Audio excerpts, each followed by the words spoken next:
പ്രിയന്റെ വരവിൻ ധ്വനി മുഴങ്ങും, പ്രാക്കളെ പോലെ നാം പറന്നുയരും. പ്രാണന്റെ പ്രിയനാം മണവാളനിൽ പ്രാപിക്കും സ്വർഗീയ മണിയറയിൽ. പ്രിയന്റെ വരവിൻ ധ്വനി മുഴങ്ങും, പ്രാക്കളെ പോലെ നാം പറന്നുയരും. പ്രാണന്റെ പ്രിയനാം മണവാളനിൽ പ്രാപിക്കും സ്വർഗീയ മണിയറയിൽ. കഷ്ടങ്ങൾ സാരമില്ല, കണ്ണുനീർ സാരമില്ല. ഇപ്പോൾ നാം ശ്രമിച്ചുകൊണ്ടിരിക്കുന്നത് മോർണിംഗ് വോയിസ് എന്ന ആത്മീയ ശുശ്രൂഷ. ഇന്ന് ഇയ്യോബിൻ്റെ പുസ്തകത്തിൽ നിന്നും കർത്താവിൻ്റെ ദാസൻ കുഞ്ഞുമോൻ തോട്ടപ്പള്ളി ധ്യാനചിന്തകൾ പങ്കുവയ്ക്കുന്നു.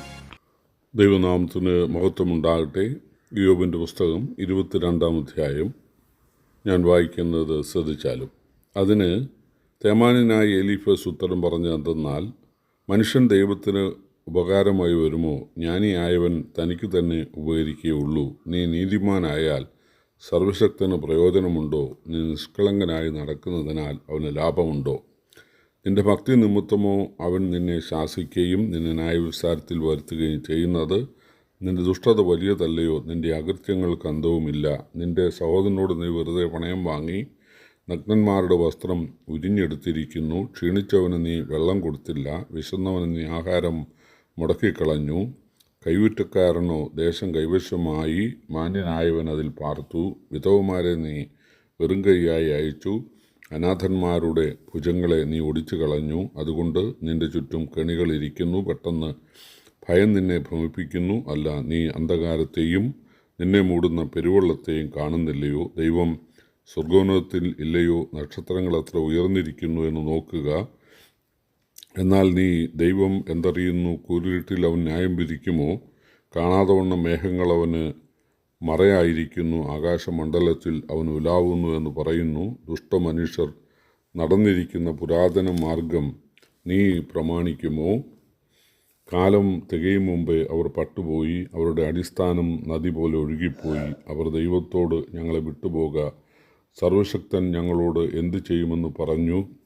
അവനോ അവരുടെ വീടുകളെ നന്മ കൊണ്ട് നിറച്ചു. ദുഷ്ടന്മാരുടെ ആലോചന എന്നോടകന്നിരിക്കുന്നു, നീതിമാന്മാർ കണ്ട് സന്തോഷിക്കുന്നു. കുറ്റമില്ലാത്തവൻ അവരെ പരിഹസിച്ചു.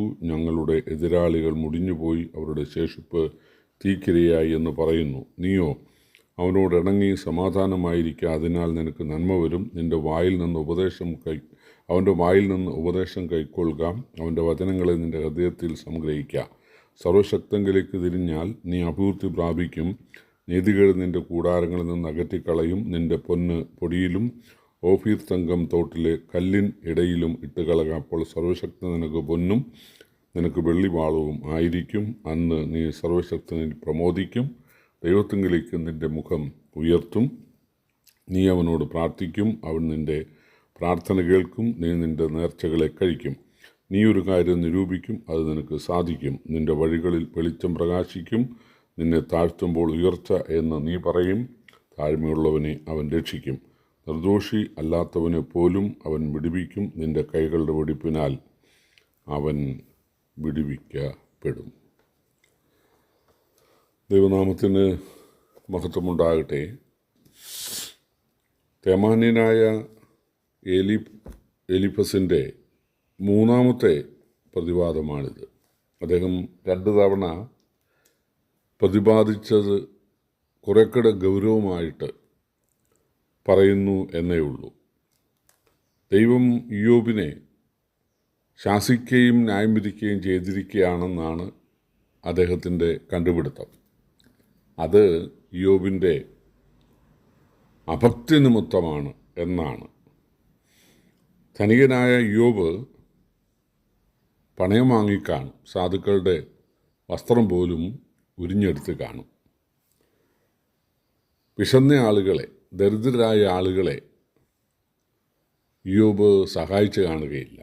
വിധവമാരെയും അനാഥരെയും പരിഗണിച്ച് കാണുകയില്ല. ഇതൊക്കെ കാണാതിരിക്കാൻ ദൈവം ആകാശമേഘങ്ങൾക്കുള്ളിൽ ഇരുട്ടിലല്ല, സ്വർഗത്തിൽ മേഘോന്നതങ്ങൾക്ക് മീതെയാണ്. തീർച്ചയായിട്ടും ആ അഗ്നിജ്വാലയ്ക്കൊത്ത കണ്ണുള്ള ദൈവം ഇയ്യോബിൻ്റെ കുറ്റങ്ങളെ കണ്ട് അതിനെ ന്യായം വിധിച്ചിരിക്കുകയാണ്.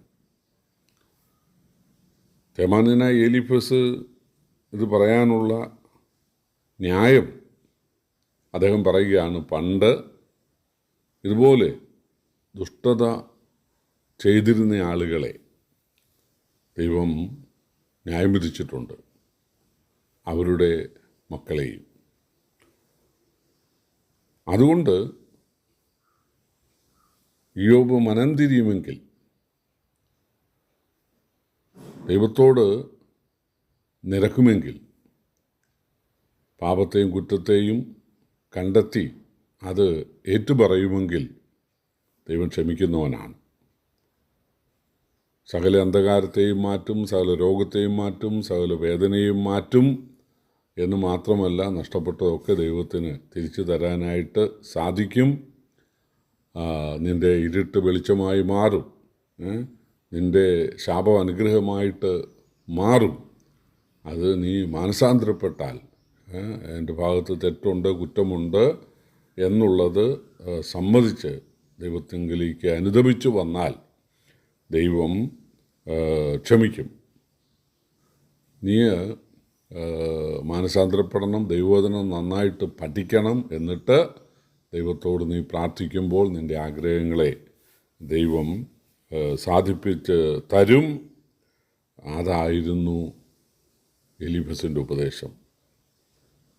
എലീഫസ് പറഞ്ഞത് സത്യമായിട്ട് തോന്നാം, കാരണം ദൈവം പാപിയെ ശിക്ഷിക്കുന്നവനാണ്.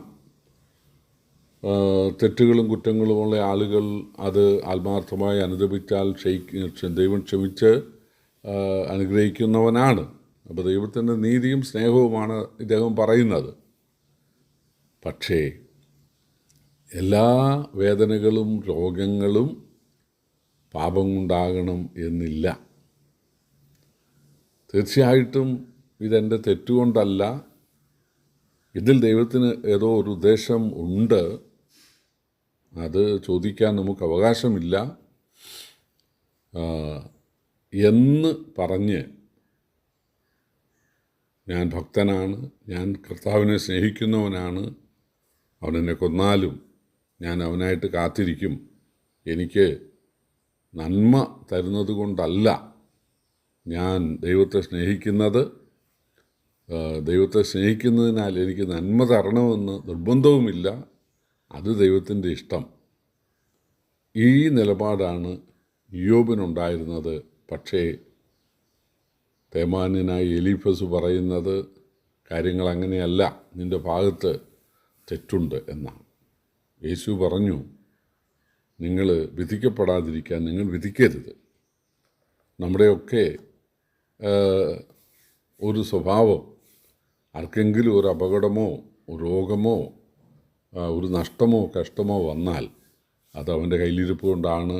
അവൻ്റെ പുറമേ പാപമൊന്നും ഇല്ലെങ്കിലും അവൻ്റെ രഹസ്യ പാപം കാണും, അതുകൊണ്ടാണ് എന്ന് ഉള്ളൊരു വിധിയിലേക്ക് നമ്മൾ വരികയാണ്.